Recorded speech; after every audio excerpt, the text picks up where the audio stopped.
時代だった。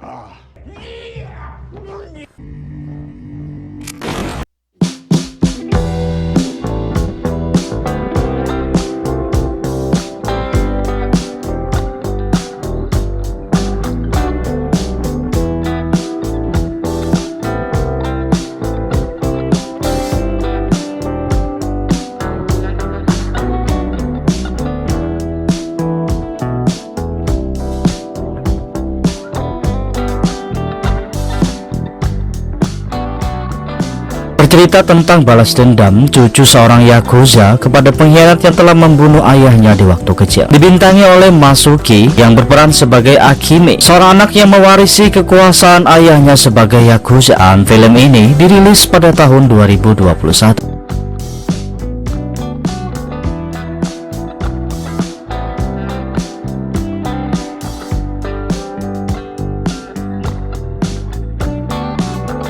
Di awal film, terlihat sebuah keluarga ingin berfoto bersama. Tiba-tiba terjadi penyerangan oleh sekelompok pengkhianat. Seorang anak lelaki bersembunyi di bawah meja menyaksikan pembantaian keluarga. Dia juga melihat adiknya bernama Akime dibawa pergi oleh pria bernama Takeshi.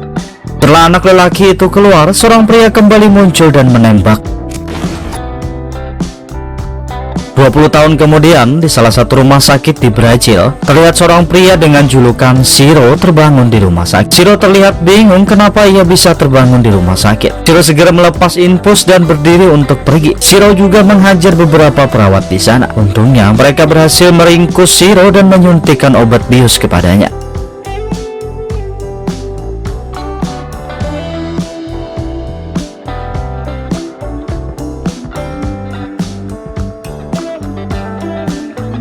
Kemudian di salah satu tempat pemukiman Jepang di Brazil, Akime yang sudah dewasa terlihat berlatih pedang bambu bersama gurunya bernama Chiba. Di pelatihan itu, Akime melakukan sedikit kesalahan sehingga berhasil dilumpuhkan oleh gurunya. Di sini, Akime merasa putus asa karena setelah sekian lama berlatih, ilmu pedangnya masih belum sempurna. Ya, akhirnya Chiba memberitahu Akime kalau ia dibawa kakeknya saat berusia 6 tahun dan diserahkan kepadanya untuk dilatih. Chiba meminta Akime untuk fokus melupakan kesedihan dan kemarahan karena ini semua keinginan kakeknya untuk menjadikan Akime seorang samurai.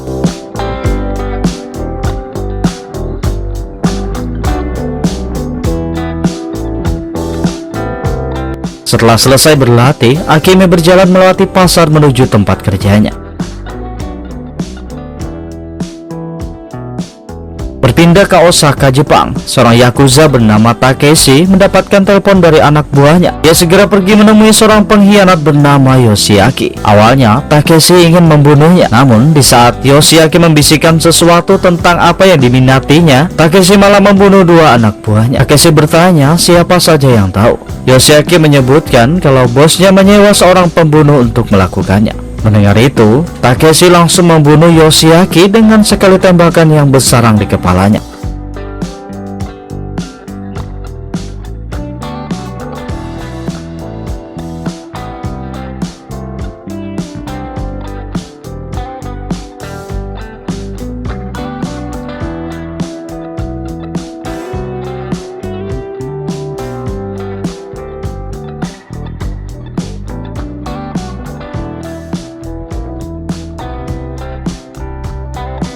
Sedangkan Akime baru saja tiba di tempat kerja. Bosnya bernama Sugahara mengatakan besok Akime harus masuk shift siang karena ia ada urusan. Di saat Akime sedang bekerja, temannya bernama Lenny datang. Lenny membicarakan tentang kencan butanya, namun Akime menolaknya. Selesai bekerja, Akime pulang ke rumahnya. Tiba di rumah, ia selalu menyapa foto kakeknya walaupun sang kakek sudah lama meninggal.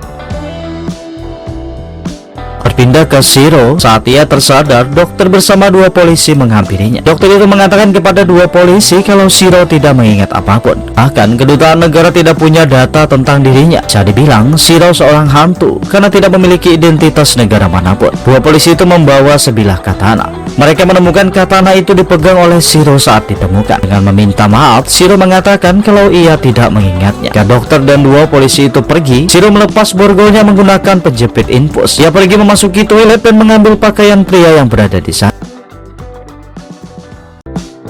Saat ia ingin berjalan keluar, Shiro melihat dua polisi itu masih berada di aula rumah sakit. Shiro segera memukul alarm hingga membuatnya berbunyi. Di saat semua orang sedang panik, ia mengambil katananya dan pergi dari sana.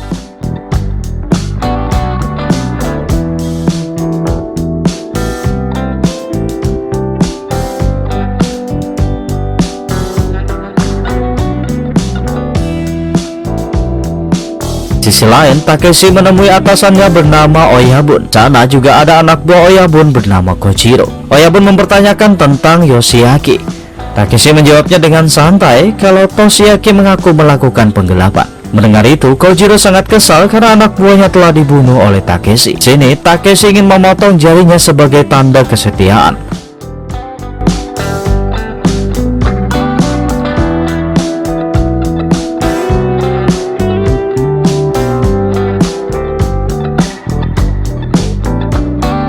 Namun, Oyabun menghentikannya dan mengatakan kalau ia mempercayai Takeshi sebagai letnannya. Kojiro terus meminta Oyabun untuk tidak mempercayai Takeshi yang sering bertindak sendiri. Dengan keras, Takeshi mengatakan kalau dirinya telah melayani klan selama 3 dekade. Itu karena aku tidak membunuhmu, ucap Kojiro.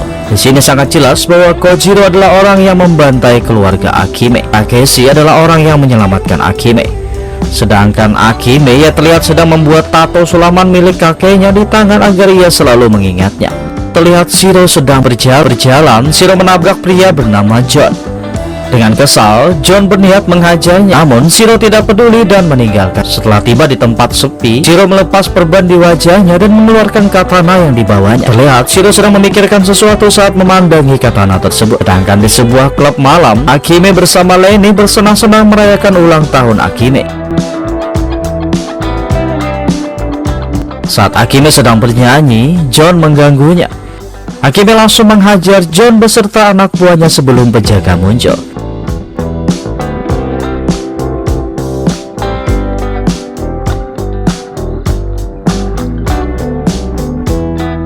Di sini, Akime ditangkap sementara oleh polisi karena melakukan perkelahian. Setelah itu, Chiba datang menjamin kebebasan untuk Akime.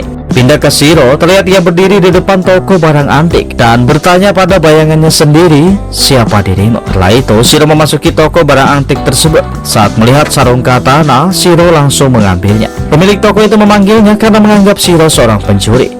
Ketika melihat katananya, pemilik toko itu langsung ingin membelinya dengan $1.500. Shiro tidak menjualnya. Ia ingin pemilik toko menjelaskan tentang katananya. Namun, si pemilik toko kembali menawarkan senjata untuk menukar katananya. Shiro yang kesal langsung memukul si pemilik toko. Setelah Shiro bertanya dengan katana di lehernya, pemilik toko baru mengatakan kalau pedang itu bernama Murasama. Pedang kuno yang langka, sekaligus pedang terkutuk yang haus akan. Pemilik toko menyebut pemilik pedang itu adalah seorang Yakuza. Namun ia tidak tahu namanya, tapi ia tahu alamat orang yang membawa pedang tersebut.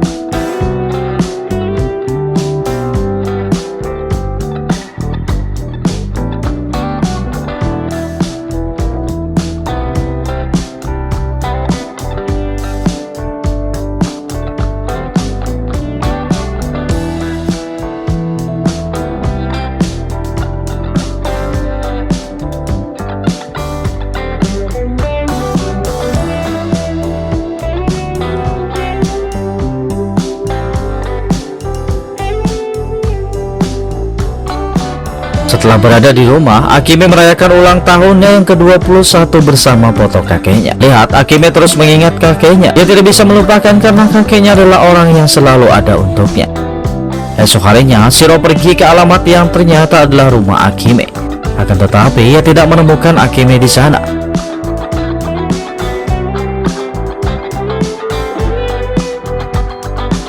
Malam harinya, Takeshi yang tiba di Brasil terlihat sedang mempersiapkan senjatanya untuk berburu.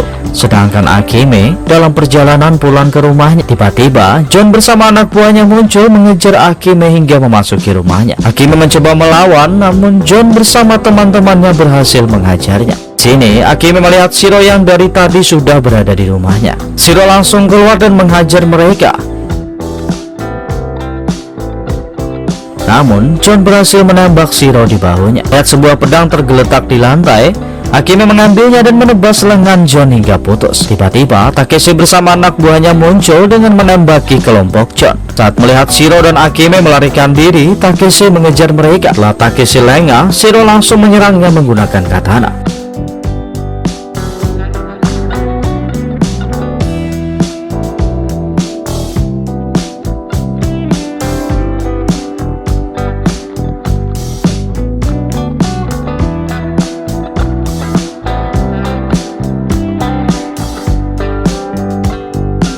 Dengan bantuan Akime, mereka berhasil mengalahkan Takeshi. Sini, Takeshi memanggil Akime dengan sebutan Aki.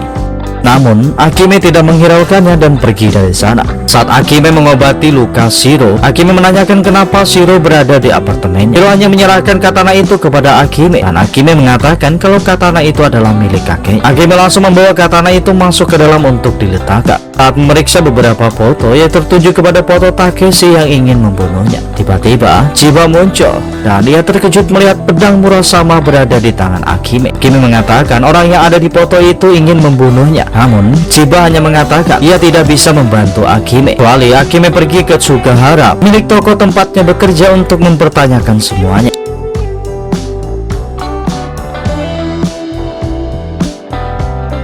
Chiba mengatakan katana Murasama sangat berbahaya dan katana itu telah menemukan Akime dan ini adalah takdirnya. Akime langsung pergi untuk menemui Sugahara, sedangkan Shiro mengikuti Akime pergi. Lihat Akime datang, Sugahara memberitahu kalau ternyata ia adalah selingkuhan kakek Akime bernama Daisuke selama 8 tahun. Tidak ada yang tahu perselingkuhan mereka kecuali Chiba. Sebelum Daisuke tewas, ia memberikan sebuah alamat dan meminta Sugahara menyimpannya hingga sekarang. Sugahara memberikan alamat itu kepada Akime dengan mengatakan semua jawaban ada di sana. Akime langsung pergi mendatangi alamat tersebut, sedangkan Shiro terus mengikutinya.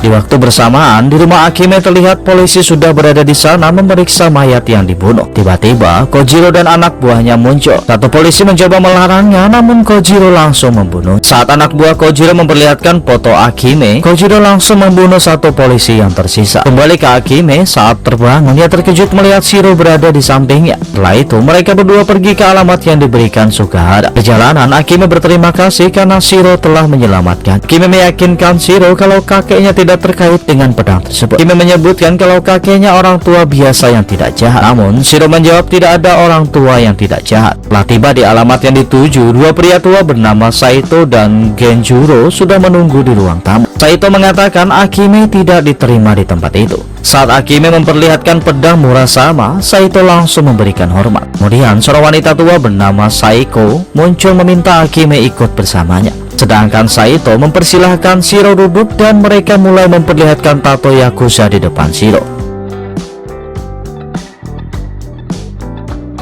Sedangkan Akime bertemu pria bernama Daishi. Setelah Akime memperlihatkan foto kakeknya, Daishi hanya mengatakan kakeknya datang untuk Murasama.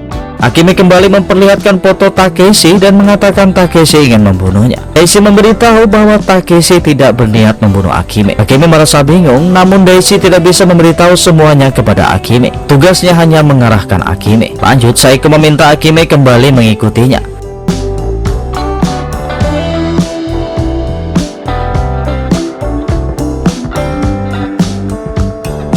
Sedangkan Saito bersama Genjuro terus memberikan arak kepada Shiro hingga membuatnya mabuk.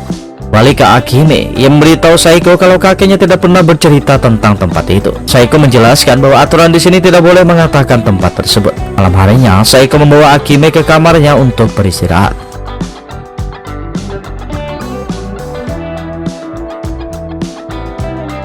Di sisi lain, Shiro sangat mabuk karena terlalu banyak minum arak. Saito bertanya apa yang harus mereka lakukan kepada Shiro. Daichi hanya mengatakan tunggu sampai orang itu datang. Malam itu Akime terbangun. Tiba-tiba Saiko sudah muncul berada di depan kamarnya. Saiko segera membawa Akime pergi ke makam dan berkata, kita membawa rahasia saat mati.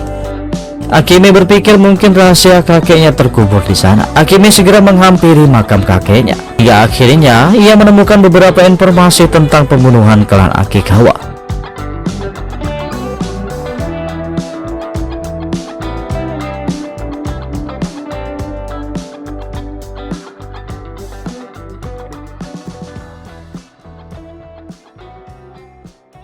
Tiba-tiba Takeshi muncul, dan di pertemuan itu ia memberitahu kalau dirinya adalah pelindung keluarga Akime.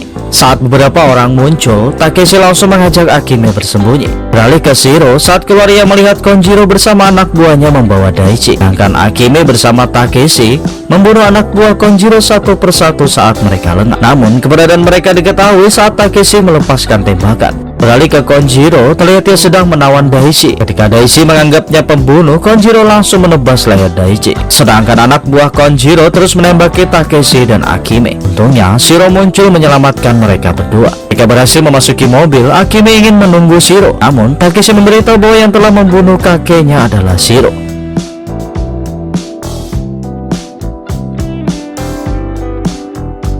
Esok harinya, mereka beristirahat di tepi jalan.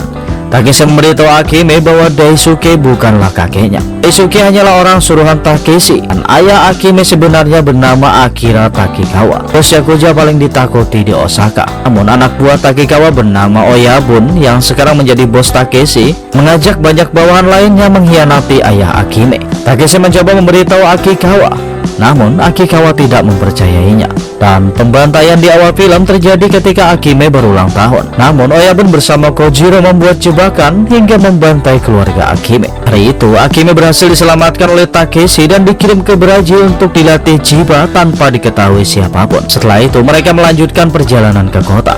Takeshi memberitahu bahwa Akime harus bersiap berperang untuk merebut kembali kekuasaan ayahnya. Tiba-tiba Akime menghilang dari pandangan. Ternyata Akime pergi ke tempat Chiba.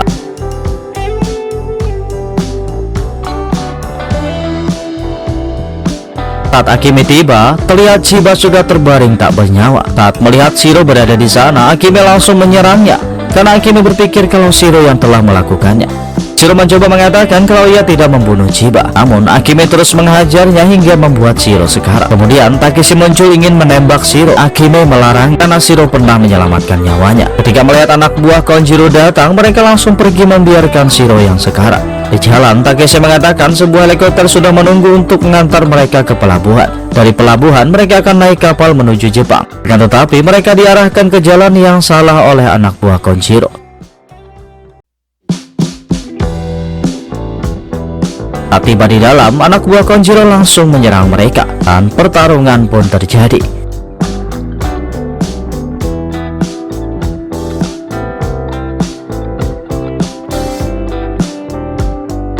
Setelah berhasil membunuh semua musuh, Akime membawa Takeshi pergi ke rooftop. Namun yang ada di sana hanyalah Konjiro membawa Shiro dengan tangan terikat. Ternyata memang benar bahwa Konjiro adalah sang pengkhianat. Dia tidak peduli dengan rasa hormat. Tanpa ragu ia mencabut pedangnya dan menusuk Takeshi di depan Akime. Namun Takeshi kembali mencabut pedang tersebut dan merobek perutnya, dan ia mati sebagai pengikut setia yang terhormat. Setelah itu Konjiro berbicara dengan bangga di depan Akime. Ia tidak yakin Akime bisa memulai perang menggantikan sang ayah. Dua anak buah Konjiro lengah, Shiro langsung mengambil senjata dan membunuh mereka berdua.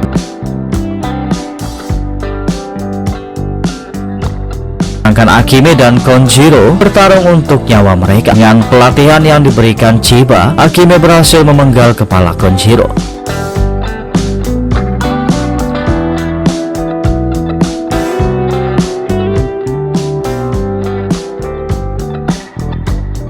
Setelah itu Akime menghampiri Shiro. Shiro mengatakan kalau ia tidak berbohong. Ia benar-benar tidak mengingat apapun. Kau berhutang padaku. Perangku adalah perangmu, ucap Akime kepada Shiro. Kemudian satu helikopter datang menjemput mereka. Dari malam itu Akime akan memulai perangnya, kembali menjadi seorang Yakuza wanita pertama di Jepang menggantikan ayahnya. Dan selanjutnya film pun berakhir.